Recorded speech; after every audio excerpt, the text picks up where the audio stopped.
What happens when you need to rename a movie because it launches a franchise?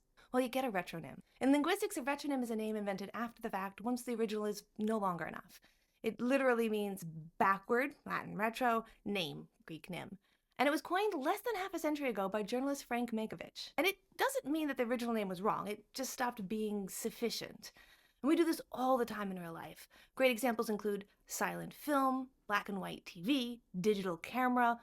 Those terms didn't exist until there was another option and we needed to be more specific. Well, film history works the same way. A movie comes out as complete, it's a standalone thing, and then it becomes successful. Hollywood starts making a bunch more of it, and suddenly it's no longer a standalone.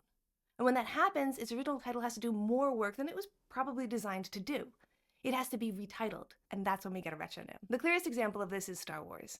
In 1977, it was simply Star Wars. But when sequels existed, the film had to be repositioned within a larger saga. It became Star Wars, Episode 4, A New Hope, in 1981 with the theatrical re-release, and this kind of gave audiences the context of its place within the saga. That subtitle didn't change the movie, obviously, it just changed how we understood where it existed. A similar thing happened to Raiders of the Lost Ark. When it was released in 1981, Indiana Jones wasn't a brand, he was just a brand new character. Once the series took shape, the film retroactively marketed Indiana Jones as Raiders of the Lost Ark on VHS and DVD around the late 1990s, early aughts, to kind of align it with the rest of the format of the franchise, Indiana Jones and the.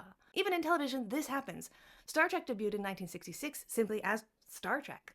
And once the franchise expanded with multiple series and movies, the original needed a retronym.